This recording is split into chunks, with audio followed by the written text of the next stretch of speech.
Hi friends, welcome back to my channel. ఈరోజు మన topic ఏంటంటే హైవేస్ జర్నీ చేస్తున్నప్పుడు మనకి కొన్ని సైన్స్ కనబడుతూ ఉంటాయి. అసలు ఆ సైన్స్ అనేది ఎందుకు, దానివల్ల మనకు ఉపయోగం ఏంటి, ఏమీ తెలుసుకోవాలి అనుకుంటే వీడియోని పూర్తి వరకు చూడండి. ముందుగా మనకి హైవే మీద సైన్స్ ఉంటాయి కదా, దాన్ని ఎందుకు ఉపయోగిస్తారు అంటే, ఒకటి ప్రమాదాలను తగ్గించడానికి మరియు సురక్షితమైన ట్రాఫిక్ ప్రవాహాన్ని నిర్ధారించడానికి దీన్ని మనం యూజ్ చేస్తూ ఉంటాం. ట్రాఫిక్ యొక్క అనేది 3 రకాలుగా విభజించబడ్డాయి. ఒకటి మ్యాండేటరీ సైన్స్, అంటే తప్పనిసరిగా పాటించాల్సినటువంటిది. రెండవది వచ్చేసరికి కాషనరీ సైన్స్, అంటే హెచ్చరిక సంకేతాలు. మూడవది వచ్చేసరికి ఇన్ఫర్మేషన్ సైన్స్, సమాచార సంకేతాలు. ఈ 3 కాకుండా మనకి కొన్ని సైన్స్ ఉంటాయి. అది ఎలా అంటే ట్రాఫిక్ లైట్స్, అంటే ట్రాఫిక్ లైట్స్ మన అందరికీ తెలుసు.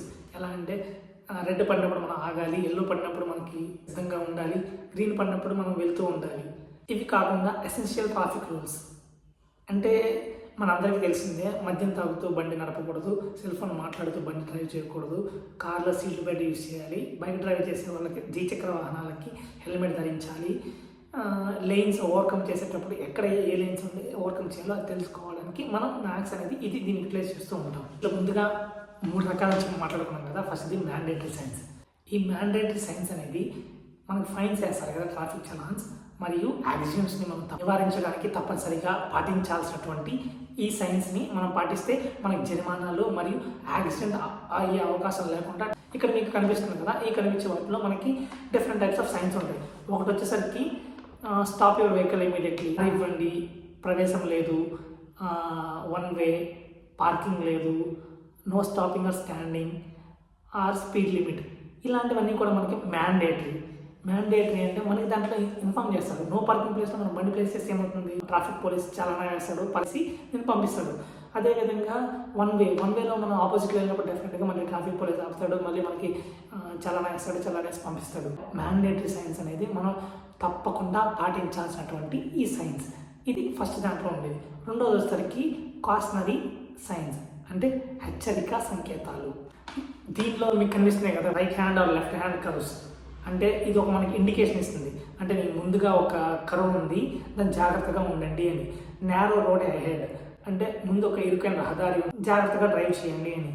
ద రోడ్, ముందు వెడల్పైన రహదారి ఉంది, దాన్ని మనం అరికట్టుకోవాలి. అదేవిధంగా కొండ మార్గం, దిగువ మార్గం, పెడస్ట్రియన్ వాక్, ఇలా డిఫరెంట్ టైప్స్ ఆఫ్ కాషనరీ సైన్స్లో మనకి ఉంటుంది. దీనివల్ల మనం ఏమంటే ఈ టైంలో మనం ట్రావెల్ చేసామంటే ముందుగా ఆ ప్రదేశానికి వెళ్ళే ముందు మనకు ఒక ఐడియా వస్తుంది, ఇది నేరాగా ఉంటుంది, ఇలా ట్రావెల్ చేయాలి. పెడెస్ట్రియన్స్ అంటే అక్కడ వాక్ చేస్తారు, అక్కడ మనం స్లోగా డ్రైవ్ చేయాలి. ఇలా అనేది మనం ముందుగా అవగాహన తెచ్చుకున్నప్పుడు మనకి ఏమవుతుందంటే ఆటోమేటిక్గా మనం బండి స్లో డౌన్ చేసుకుని అక్కడ జరిగే ప్రమాదాన్ని ముందుగా మనం తెలుసుకుంటాం. ఫాస్ట్ వెళ్తే అక్కడ ఇబ్బంది అవుతుందనే పాయింట్ ఆఫ్ మనం ముందుగా తెలుసుకుని మనం బండి స్లో డౌన్ చేసుకుంటాం. దానివల్ల మనకి యాక్సిడెంట్స్ని కంట్రోల్ చేసుకునే అవకాశం ఉంటుంది. ఇన్ఫర్మేటరీ సైన్స్, ఇది మీకు ఆల్రెడీ కనిపిస్తూ ఉంటుంది, దాన్ని ఒకసారి చూడండి. దీంట్లో మనకి ఏముంటుందంటే పార్కింగ్ ఏరియా, అంటే మనం బండిని ఎక్కడ పార్క్ చేయాలి. అదేవిధంగా హాస్పిటల్ అనేది మనకు ఎంత దగ్గరలో ఉంది. అదేవిధంగా ఫుడ్ రెస్టారెంట్, అంటే తినడానికి కావాల్సిన ఫుడ్ కానీ రెస్టారెంట్స్ కానీ ఎంత దూరంలో ఉన్నాయి. మరియు పబ్లిక్ టెలిఫోన్, అంటే మన పబ్లిక్ టెలిఫోన్ అనేది ఎంత దూరం ఉంది. అంటే దీంట్లోనే మనకి సైన్స్లోనే మనకి తెలియదు. ఇన్ఫర్మేటరీ అంటే మనకి ఇన్ఫర్మేషన్ ఇస్తుంది. కొంచెం దూరం ముందుకెళ్తే పెట్రోల్ బంక్ ఉంటుంది, ఇంకొంచెం ముందుకెళ్తే టోల్ గేట్ ఉంటుంది. 200 మీటర్స్లో మీరు పే చేసుకోవాలి, మనీ రెడీ చేసుకోండి. లేదంటే కనుక వెహికల్లో ఇవన్నీ కూడా మనకి ఒక ఐడెంటిఫికేషన్ వల్ల ఏంటంటే మనకి ఇది ఇన్ఫర్మేషన్ ఇస్తుంది. దాని ఇన్ఫర్మేషన్ బేస్ చేసుకుని మనం ఫాలో అప్ అవుతూ ఉంటాం. ఇది మీకు అర్థమైంది కదా, ఈ 3 రకాల సైన్స్ అనేది. ఈ 3 రకాలు కాకుండా మనకి ఇంకొన్ని సైన్స్ ఉన్నాయి, అది కూడా మనం తెలుసుకుందాం. మనం ముందుగా డిస్కస్ చేసినట్టు విధంగా హైవే మీద మనకి బ్లాక్ కలర్ రోడ్లో మధ్యలో వైట్ కలర్ గీతలు ఉంటాయి. అసలు ఆ గీతలు ఎందుకు అనేది అందరికి చాలామంది డౌట్ ఉంటుంది. ఎందుకు కొన్ని చోట్ల వచ్చేసరికి స్ట్రైట్గా వైట్ గీత ఉంటుంది, అంటే మధ్యలో వైట్ గీత ఉంటుంది. అది కొన్ని చోట్ల ఏంటంటే అదే వైట్ గీత బ్రేక్ అయ్యి అంటే వైట్ గీత ఉండి మధ్యలో గ్యాప్ వచ్చి మళ్ళీ వైట్ గీత, అంటే ఇలా ఎందుకు ఉంటుంది. కొన్ని చోట్ల వచ్చేసరికి ఎల్లో కలర్ మెయింటైన్ చేస్తారు. అసలు ఎల్లో కలర్ ఎందుకు వేస్తారు, వైట్ కలర్ వేస్తారు, ఎందుకు వేస్తారు, ఇలాంటిదని మాకు ఒక డౌట్ ఉంటుంది. సో ఇవన్నీ కూడా ఈ వీడియో మీరు చూస్తే డెఫినెట్గా మీకు ఒక ఐడియా వస్తుంది. మనకి మొత్తం బ్లాక్లో ఉండి సెంటర్ వైట్ గీత ఉంటుంది, మధ్యలో స్పేస్ ఉంటుంది, మళ్ళీ వైట్ గీత ఉంటుంది. ఇక్కడ మనకి ఏంటంటే ఓవర్టేక్ చేయొచ్చు మరియు లైన్ కూడా మారచ్చు. అంటే ఇక్కడ నుంచి రైట్ సైడ్కి, రైట్ సైడ్ నుంచి లెఫ్ట్ సైడ్కి ఇలా మనం మారచ్చు. ఓవర్టేక్ చేసే ముందు లేకపోతే లైన్ మారే ముందు మనం మిర్రర్స్ యూస్ చేసుకుని బ్యాక్ సైడ్ ఎవరు వస్తున్నాయో క్రాస్ చెక్ చేసుకుని మనం ఇది ఈ సైడ్లోకి వెళ్తే ప్రాపర్గా ఉంటుంది. సాలిడ్ వైట్ లైన్ అని చెప్పిన కంటిన్యూస్గా వైట్ లైన్ ఉంటే కనుక అది మనం ఎట్టి పరిస్థితుల్లో కూడా మనం ఓవర్టేక్ చేయకూడదు. మనం ఎక్కడైతే లేన్లో వెళ్తున్నామో ఆ లేన్లోనే మనం ట్రావెల్ చేయాలి.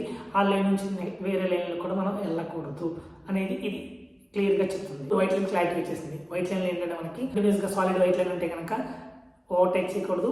అదేవిధంగా ఈ లైన్ నుంచి పక్క లైన్లోకి మనం మూవ్ అవ్వకూడదు. రెండోది ఏంటంటే డాష్ వైట్ లైన్స్ అంటే మధ్య మధ్యలో గ్యాప్ వస్తుంది కదా, అక్కడ ఏంటంటే మనకి జాగ్రత్తగా మనం లైక్ బ్యాక్ సైడ్ చూసుకొని మనం ఓవర్టేక్ చేయొచ్చు. మరియు ఈ లైన్ నుంచి ఆ లైన్ కూడా మనం మూవ్ ఆన్ అవ్వచ్చు. ఇది మనకి ఇంపాక్ట్ ఏమి ఉండదు. ఇప్పుడు మనం ఎల్లో లైన్స్ గురించి మాట్లాడుకుందాం. ఈ ఎల్లో లైన్లో మనకి సింగిల్ సాలిడ్ ఎల్లో లైన్ అంటే ఒక్క గీత మాత్రమే ఉంటుంది. ఒక గీత మాత్రమే బారుగా ఉంటుంది. ఇది ఎల్లో కలర్ లైన్. దీంట్లో మనం ఏంటంటే ఎట్టి పరిస్థితుల్లో కూడా మనం ఓవర్టేక్ చేయకూడదు. మనం ఎక్కడైతే ప్రయాణిస్తామో ఆ లైన్లోనే మనం ప్రయాణించాలి. కొన్ని చోట్ల మనకి డబల్ లైన్ ఎల్లో లైన్ ఉంటుంది. డబల్ లైన్ ఎల్లో లైన్ అంటే ఎట్టి పరిస్థితుల్లో కూడా మనం ఓవర్టేక్ చేయకూడదు మరియు లైన్ అనేది మారకూడదు. ఇక్కడ ఈ ఎల్లో లైన్ అనే broken plus solid yellow line అంటే ఒక చోట వచ్చేసరికి ఒక లైన్ అంటే 2 లైన్స్ ఉంటాయి కదా, ఒక లైన్ వచ్చేసరికి సాలిడ్ ఎల్లో లైన్ ఉంటుంది, రెండో లైన్ వచ్చేసరికి ఏంటంటే బ్రేక్ అవుతూ లైన్ ఉంటుంది. ఇది మనకి ఏం ఇండికేట్ చేస్తుందంటే ఎక్కడైతే బ్రేక్ అయిందో ఆ బ్రేక్ అయిన ప్లేస్లో మనం జాగ్రత్తగా ఓవర్టేక్ చేయొచ్చు. బట్ జాగ్రత్తగా చూసుకుని ఓవర్టేక్ చేయాలి. అదే సాలిడ్ ఎల్లో లైన్ అటువైపు ఉంది కదా, ఎట్టి పరిస్థితుల్లో కూడా వాళ్ళు ఓవర్టేక్ చేయకూడదు. వాళ్ళు ఏ లైన్ అయితే ప్రయాణిస్తారో ఆ లైన్లో మాత్రమే ప్రయాణించాలి. ఓవర్టేక్ అనేది చేయకూడదు. ఇంకా కొన్ని చోట్ల మనకి కంపల్సరీ లెఫ్ట్ అని ఉంటుంది. సో కంపల్సరీ లెఫ్ట్ అన్నప్పుడు డెఫినెట్గా మనం లెఫ్ట్ సైడ్లోనే మనం ప్రయాణించాలి. అదేవిధంగా కొన్ని చోట్ల మనం ప్రయాణిస్తున్నప్పుడు 45 km/h అని ఉంటుంది, 60 km/h ఉంటుంది. అక్కడ మనం కాన్స్టాంట్ స్పీడ్ వాళ్ళు ఏదైతే స్పీడ్ మెయింటైన్ చెప్తారో ఆ స్పీడ్ని మనం మెయింటైన్ చేయాలి. మెయింటైన్ చేయకపోతే మనకి యాక్సిడెంట్ అయ్యే అవకాశం ఉంటుంది. అదేవిధంగా మనకి ఫైన్స్ వేసే అవకాశం కూడా ఉంటుంది. నేను చెప్పింది మీరు ఫాలో అయితే ఫైన్స్ నుంచి అంటే చలాన్స్ నుంచి మరియు యాక్సిడెంట్స్ నుంచి కూడా మీరు తప్పించుకోవచ్చు. ఇలాంటి ఇన్ఫర్మేషన్ వీడియో కోసం మీరు కావాలి అనుకుంటే కనుక నా ఛానల్ సబ్స్క్రైబ్ చేయండి, లైక్ చేయండి, కామెంట్ చేయండి. మీకు ఏదైనా టాపిక్ మీద డౌట్ ఉంటే కనుక నా ఛానల్లో మీరు కామెంట్ చేయండి. దాన్ని బేస్ చేసుకుని నేను వీడియో చేస్తాను. Thank you. Signing off Kanti university.